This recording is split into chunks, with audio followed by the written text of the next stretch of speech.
is Dan here from Your Guitar Academy, and welcome to the last lesson of our Under the Bridge Odyssey. We've done the intro, very nice. We've done the verse, very fiddly. And now we're going to do the kind of rest of the track so that you can actually piece this whole thing together. I think it's an absolute masterclass of a track. It's got so much going on in it. It helps you with your cage system, especially in the last two lessons, in the verse and the intro. It helps you with your rhythm. It helps you with the kind of funkiness, your dynamics. It's got everything that you could need as a guitar player to learn. It's just a perfect study piece. Now, we're going to be starting with the chorus here. Okay, so the chorus sounds like this, as you heard myself and the band play. Thank you, Camille. Thank you, Harrison. Again, you guys are awesome. It sounds like this.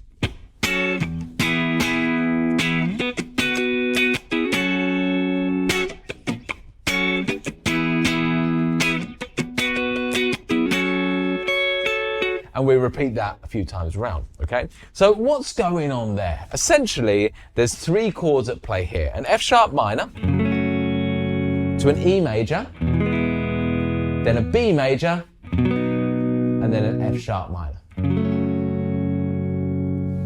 However, we're not going to play those chords in those positions. We're going to use our cage system again. So we're going to play the F sharp minor up here as the A minor shape of the cage system. Remember, I'll keep hammering this home, if you're not sure about any of this cage stuff, please do check out in this case, the minor caged course that we've got. We've got all the links below for the major and the minor. You really will get to understanding them if you go through those courses. So, F sharp minor to an E major. So we played this during the verse. So if you saw the last video, this will be very familiar to you now. Just a basic E major bar chord. Instead of doing the B major here, which you might think to do, we're going to do it like this. So he's got this really funky little strum part here, and it needs to be on a high-end version of a chord.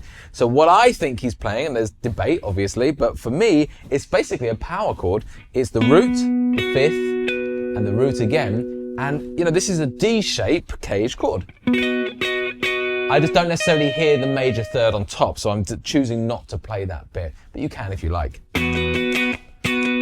So that's the chord that we're going to try and play there. Notice with this particular chord, I'm using my second finger to block off the low strings and the high string as well. It's just being blocked off by my leaning first finger to make that nice and clear. So I only hear three notes, even though I strum most of the strings. Okay, that's a big part of this sound. Okay. So we're going F sharp minor, E, B, F sharp minor. So just practice those changes.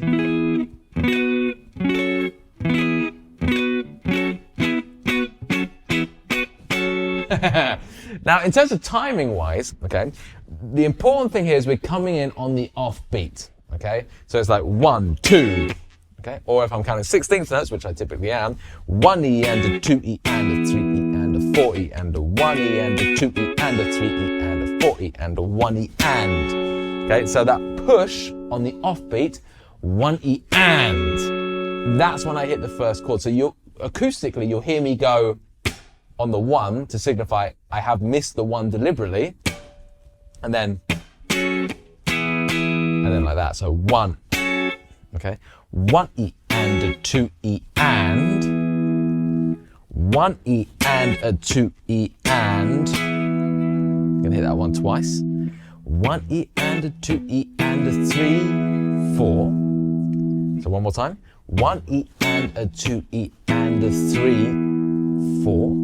And then I'm gonna come to the B and go 1 E and a. So 1 E and a 2 E and. 1 E and a 2 E and. Or down, up, down, up, down, up, down. Just got to keep that hand moving. 2, 3, 4. Let's try this bit with the drum, okay, to really help you kind of get this melodically or rhythmically in your head, should we say. 3, 4. 1 E and a 2 E and a 3 E and a 4 E and a 1 E and a 2 E and the 4 E and a. So that little, don't come in on the 1. You want to come in on the 1, but don't do it. 2, 3, 4, 1. Off that 1, okay? And then one more time. 2, 3, 4, 1 E and a 2 E and a 3 E and a 4 E and a 1 E and then we move on to the next one, okay? So that is your chorus section. That's what you play every time it goes to the chorus. So if you haven't watched it already, click the link in this video to go back to watch the verse, because I've taught you through the verse. So we go verse, so intro, verse, chorus, then we go to another verse, another chorus, okay? So really it's quite standard in terms of its structure, and I've now shown you through all those individual parts. So let's now have a listen to the last part as played by our wonderful band.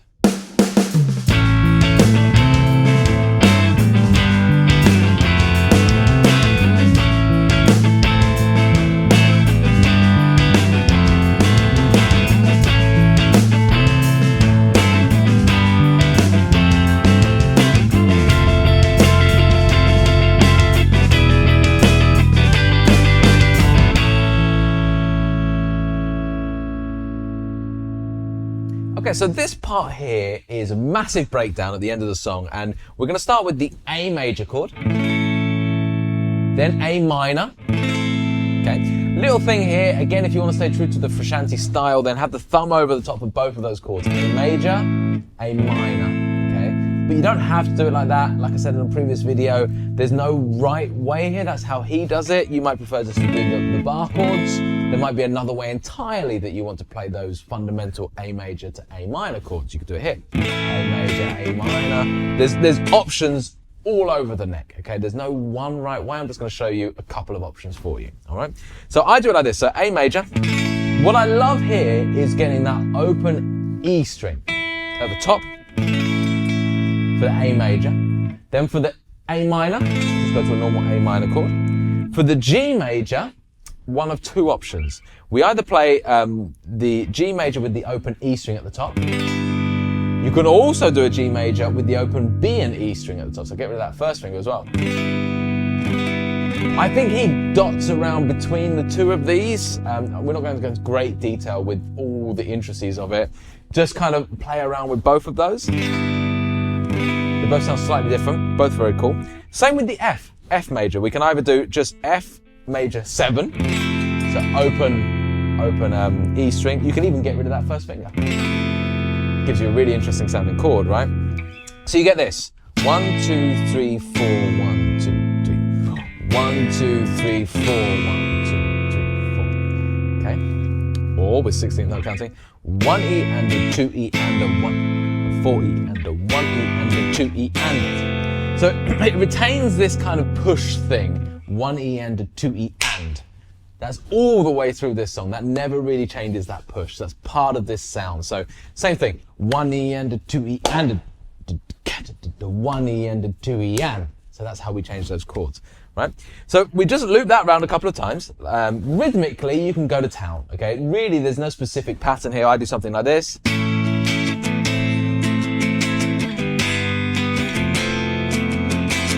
I'm kind of going down, up, down, up, down, up, down, up, down, up, down, up, down, up, down, up, down, up, down, up, down, up, down, up, down, up, down, up, down.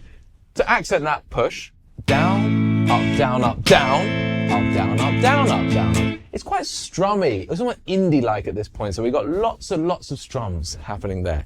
Same thing on the G to the F. Down, up, down, up, down, up, down, up, down, up, down. And we'll repeat that a few times round, like this.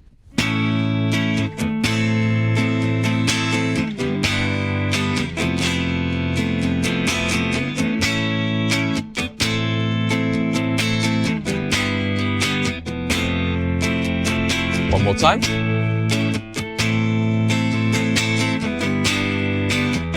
And then we have this little part here, right?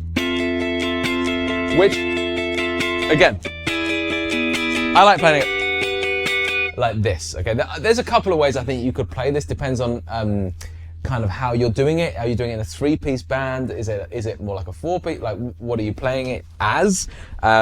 So essentially all it is some really high-end cage versions of some basic chords. We're just simply doing an F major 7.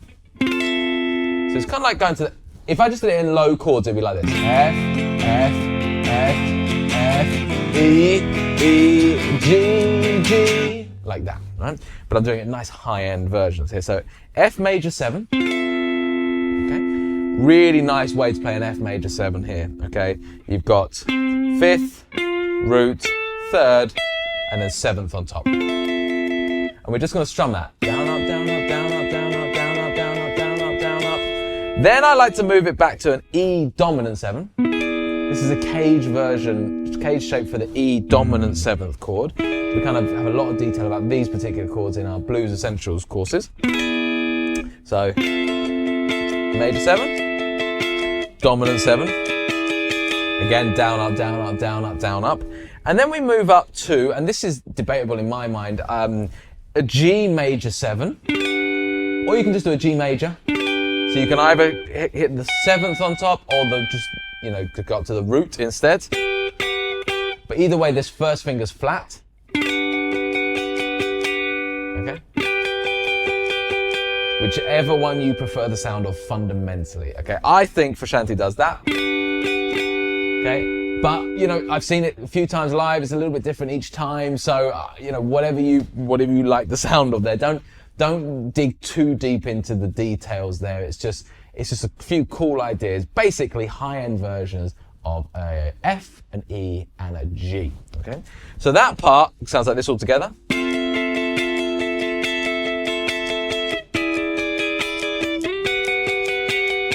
And then for the rest of the song, you're doing the A minor,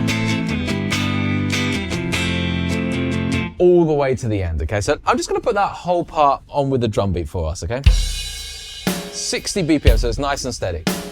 1, 2, 3, 4.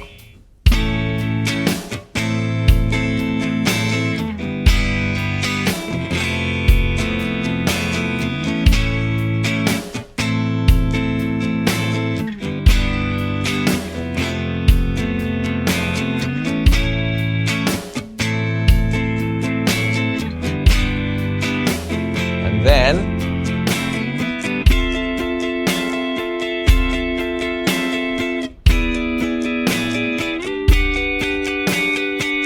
and then back down. So I actually carried on playing there. You're back down to this part. And then you repeat that to the end. Okay, so over the last 3 videos, we've done the intro, the verse, and now we've done the chorus and the outro, thus giving us the entire song in little pieces, and your job is now to take it and put it all together. So I'm going to leave you with myself and the band, the wonderful Camille and Harrison, to just jam out a little bit on the rest of this song, and I'll see you next time.